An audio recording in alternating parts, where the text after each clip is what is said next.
नमस्कार, राष्ट्रपोस्ट से मैं पवन केसवानी। 2022 में हिमाचल और गुजरात के विधानसभा चुनाव के बाद 9 राज्यों के विधानसभा चुनाव है और उन चुनाव के फौरन बाद यानी करीब 4-5 महीनों के बाद ही लोकसभा चुनाव 2024 में होने वाले हैं। ऐसे में ज़्यादा बड़ी तैयारी 2023 के चुनाव को लेकर है। छत्तीसगढ़, जहां कांग्रेस सबसे ज़्यादा मजबूत स्थिति में है, इस राज्य में शासन के सांस्कृतिक विभाग की ओर से स्वरा भास्कर को आमंत्रित किया गया। उन्हें सरकार के आदर्श स्कूल यानी आत्मानंद इंग्लिश मीडियम स्कूल ले जाया गया। रायपुर के पंडरी इलाके का यह स्कूल और यहीं के हार्ट सेंटर भी ले जाया गया। स्वरा भास्कर ने यहाँ हस्तकला को देखा और उसके बाद शासन की जमकर तारीफ की। रायपुर आके मुझे लगता है कि ज़्यादा शब्द बोलने की ज़रूरत नहीं है, सरकार ऐसी होनी चाहिए। अभी मैं आत्मानंद स्कूल से आ रही हूँ, एक गवर्नमेंट स्कूल है जहाँ पे इतना बेहतरीन इन्वेस्टमेंट किया है सरकार ने शिक्षा में। एक आम वर्ग के बच्चे पढ़ रहे हैं वहाँ पे, बढ़िया अंग्रेजी बोल रहे थे। ऐसे माहौल में स्वरा भास्कर का आना हुआ है जब सोशल मीडिया में वे खूब ट्रोल की जाती है। उनके विरुद्ध लोग देशद्रोही होने की तोहमत लगाते हैं। उन्हें तालिबान और आतंकियों का हिमायती तक बताया जाता है। स्वरा भास्कर अपने बेबाक जुबान के कारण जानी जाती हैं। वे खुलकर बोलती हैं। फिल्मों में काम करने के अलावा उनके राजनीतिक बयान खासे चर्चे में रहते हैं। स्वरा भास्कर ने मीडिया से बात करते हुए छत्तीसगढ़ शासन की तारीफ क्या की। भारतीय जनता पार्टी की ओर से भी फौरन प्रतिक्रिया सामने आ गई।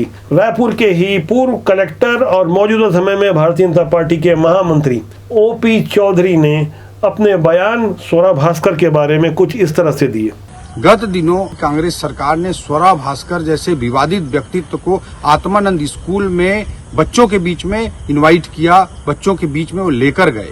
यह अत्यंत दुर्भाग्यजनक है कि एक ऐसे विवादित व्यक्तित्व को जो तालिबानियों की तुलना हमारे हिंदुत्व से करती है, जो पूरे भारतीयों की भावनाओं को आहत करते हुए हिंदुत्व के मर्म को समझे बिना, जो एकम सद विप्रा बहुधा वदंती सर्वे भवन्तु सुखिनः के मर्म को समझे बिना हिंदुत्व आतंकवाद जैसे शब्द का प्रयोग कर सकती है, ऐसे व्यक्तित्व को आत्मानंद स्कूल में शिक्षा के स्थान पर बच्चों के बीच ले जाकर कांग्रेस किस तरह की पीढ़ी का निर्माण करना चाहती है, इसका उनको जवाब देना चाहिए। इसकी मैं घोर निंदा करता हूं। जैसे जैसे चुनाव की तारीखें और दिन नजदीक आते जाएंगे, अभी ऐसे और कई टूरिज्म होने हैं। यहाँ कई और बदली तस्वीरें नजर आने वाली है। लेकिन जिस तरह से डिजिटल के दौर में चुनाव के काफी पहले जो तैयारियां चल रही है, ऐसी एक तैयारी रही सीएम भूपेश कैबिनेट की, जहां उन्होंने ओबीसी, एसटी और एससी के लिए अलग अलग विभाग की घोषणा करने की बात कही, जहां उन्होंने ओबीसी के लिए एक कमेटी बनाने की बात की जिसमें 40 सदस्यीय कमेटी के वे खुद अध्यक्ष होंगे और भार साधक मंत्री उपाध्यक्ष होंगे। दरअसल छत्तीसगढ़ में 50% से ज्यादा ओबीसी की आबादी है। दूसरे क्रम पर आते हैं अनुसूचित जनजाति वर्ग के लोग, जिनकी संख्या 31% बताई जाती है और अनुसूचित जाति की संख्या 11%। और आरक्षण की अगर मैं बात करूं तो 90 विधानसभा में से 29 सीटें अनुसूचित जनजाति विधायकों के लिए आरक्षित है, 10 सीटें अनुसूचित जाति के लिए आरक्षित है, यही 39 सीटें आरक्षित हैं ओबीसी के लिए। हालांकि आरक्षण नहीं है, लेकिन इस पर जिस तरह से दांव चले जा रहे हैं, उससे आने वाले दिनों में जो तस्वीरें दिवाली तक लगभग साफ हो जाएगी कि मतदाताओं का रुझान किस तरफ जा सकता है और कौन सी पार्टी किसे कितना महत्व दे रही है। बदलाव के दौर में जहां कांग्रेस भी अपना प्रदेश अध्यक्ष बदलने जा रही है, मोहन मरकाम के बाद कौन बनेगा, इसे लेकर पीएल पुनिया का 5 दिवसीय छत्तीसगढ़ दौरा है। ये यहाँ रुककर पार्टी पदाधिकारियों का मन टटोलेंगे, उसके बाद पार्टी आला कमान को सारी जानकारी देंगे और जैसा भी कांग्रेस की राजनीति के लिए अनुकूल होगा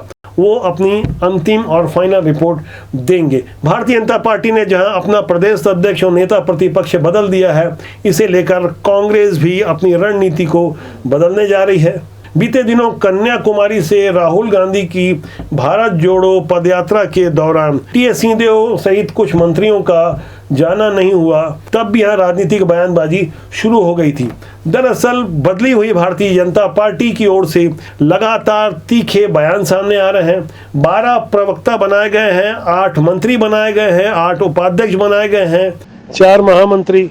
जिन 56 लोगों को दायित्व दिया गया है उसके अलावा भारतीय जनता पार्टी अभी अपनी कार्यकारिणी के विस्तार के लिए गांव-गांव तक नए चेहरों की तलाश कर रही है। हालांकि विधानसभा के नए चेहरों को भी लगभग पहचाना जा चुका है, उन पर भी जमीनी होमवर्क शुरू हो गया है। हमारे पास मिली एक विश्वस्त जानकारी के अनुसार आगामी 2023 का विधानसभा चुनाव भारतीय जनता पार्टी 2019 के लोकसभा चुनाव के तर्ज पर लड़ना चाहती है, यानी नए चेहरे होंगे। अधिकांश नए चेहरों को मौका दिया जाएगा क्योंकि जमीनी कार्यकर्ताओं का कहना है कि मतदाताओं की नाराजगी नेताओं से थी, पार्टी से नहीं।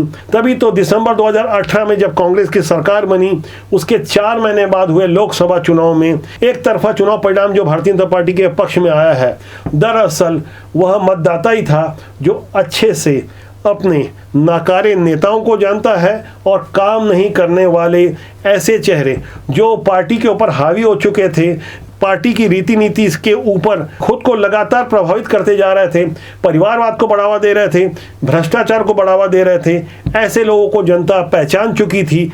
यही कारण है कि लोकसभा में जैसा ही चेहरा बदला गया और परिणाम 11 में से 9 भारतीय जनता पार्टी के पक्ष में आ गया। यही आजमाया हुआ फार्मूला विधानसभा में भी लागू करने का दबाव बनाया जा रहा है। जनता की ओर से सोशल मीडिया में जो बातें उठकर आ रही है, छत्तीसगढ़ की राजनीति को लेकर हम जब भी विश्लेषण में अपने नए वीडियो को प्रस्तुत करते हैं, आप देख सकते हैं हमारे YouTube के कमेंट बॉक्स में कितनी तीखी टिप्पणी होती है। बार बार एक ही मांग की जाती है कि भारतीय जनता पार्टी के पक्ष में यही होगा कि सारे चेहरे बदल दिए जाएं। कांग्रेस के रणनीतिकार भी यह बात अच्छी तरह समझते हैं कि राष्ट्रीय स्तर पर कांग्रेस की छवि जिस तरह से अनुकूल नहीं है, वहां भूपेश बघेल एक बड़ा चेहरा बनकर उभरे हैं। भूपेश बघेल वर्सेस भारतीय जनता पार्टी का यदि चुनाव होता है तो जाहिर तौर पे कांग्रेस इससे प्लस में होगी, और यदि कांग्रेस वर्सेस भाजपा का चुनाव हुआ तो इससे भारतीय जनता पार्टी को अपेक्षाकृत ज्यादा फायदा हो सकता है। एक तरफ छत्तीसगढ़ में जहां भाजपा लगातार अपने परफॉर्मेंस सुधारने की बात कर रही है, आंदोलनों पर जोर दिया जा रहा है, वहीं दूसरी तरफ राज्य की कांग्रेस सरकार की कोशिश हो रही है कि इन आंदोलनों के ऊपर लाठी प्रहार न किया जाए। 24 अगस्त को जिस तरह से सीएम हाउस घेराव के दौरान पुलिस ने अपनी तरीके से जो कोशिश की और जिसे कांग्रेस अपनी कूटनीतिक विजय मान रही है, वह था कि विपक्ष के ऊपर किसी तरह से लाठी नहीं चलाई जाए, जिससे भाजपा को सहानुभूति का फायदा मिले। अप्रैल 2001 में अजीत जोगी की सरकार थी, उस वक्त जमकर लाठियां चलाई गई थी। भारतीय जनता पार्टी के नेता प्रतिपक्ष नंद कुमार साय के पैरों की हड्डियां तोड़ी गई थी। वो घटना आज 19 साल बाद भी याद की जाती है, जिसका फायदा साफ तौर पर भारतीय जनता पार्टी को 2003 में देखने को मिला। बदले हुए हालात में 2013 में हुए झीरम कांड के कुछ महीने बाद विधानसभा चुनाव में कांग्रेस को सहानुभूति का फायदा नहीं मिला था। तब भारतीय जनता पार्टी 0.75% ज्यादा वोट लेके किसी तरह सरकार बनाने में कामयाब हो गई थी। तब मिली हुई संकीर्ण जीत से सबक नहीं लेने की ही परिणति रही 2018 में भारतीय जनता पार्टी की बुरी तरह पराजय। अब की जनता बहुत स्मार्ट हो चुकी है, सोशल मीडिया में तुरंत सारी बातें रिएक्ट की जाती है। अब प्राय हर व्यक्ति पत्रकार या मीडिया कर्मी बन चुका है, जिसके हाथ में मोबाइल है। एक फोटो क्लिक कर वो पूरी दुनिया को बता सकता है कि असलियत क्या है, हकीकत क्या है। आरटीआई के दौर में लोग जानकारियां इकट्ठी कर लेते हैं, मोबाइल से वीडियो फोटो बना लेते हैं, सोशल मीडिया में पोस्ट हो जाता है। ऐसे ही बदले हुए हालात में कांग्रेस और भाजपा अपने आईटी सेल की मजबूती के साथ व्यक्तिगत तौर से भी नेता अपनी आईटी टीम को मजबूती दे रहे हैं और कोशिश कर रहे हैं कि कहीं कोई उनकी आपत्तिजनक स्टिंग या वॉइस रिकॉर्डिंग पब्लिक ना हो जाए। क्योंकि हमारे पास जो इनपुट है, अभी बहुत जल्दी कुछ वीडियो सामने आने वाले हैं, कुछ ऑडियो सामने आने वाले हैं, कुछ एविडेंस प्रस्तुत किए जाएंगे, लगातार हमले तेज होंगे। बदली हुई परिस्थिति में बहुत सारी सेलिब्रिटी पॉलिटिकल टूरिज्म के लिए छत्तीसगढ़ आने वाली है, सारी तैयारियां हैं। छत्तीसगढ़ से बाहर से आने वाली सेलिब्रिटी से भी बड़ी सेलिब्रिटी बनते जा रहे हैं। मंत्री कवासी लखमा जो नित नए अपने बयानों के लिए चर्चित रहते हैं, हाल में ही उन्होंने सीएम भूपेश बघेल को भगवान बताया था, आदिवासी बताया था कि उनके पूर्वज आदिवासी रहे होंगे।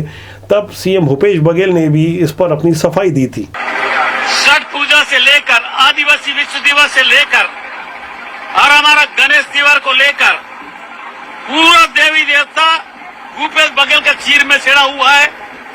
भूपेश बघेल छत्तीसगढ़ का भगवान है। अब उसकी भावना है और मैं समझता हूं कि सभी पूर्वज कभी न कभी तो आदिवासी रहा होगा। जो शुरुआत हुई होगी अब वो अलग अलग देशों में और अलग अलग क्षेत्रों से होते हुए कौन कहाँ से आया है कोई नहीं जानता है ना। कितने संस्कृति मिली है, कितने खून मिक्सअप हुए कौन जानता है। दरअसल ये कोई पहला मौका नहीं है जो कवासी लखमा सरकार को असहज करते रहे हैं।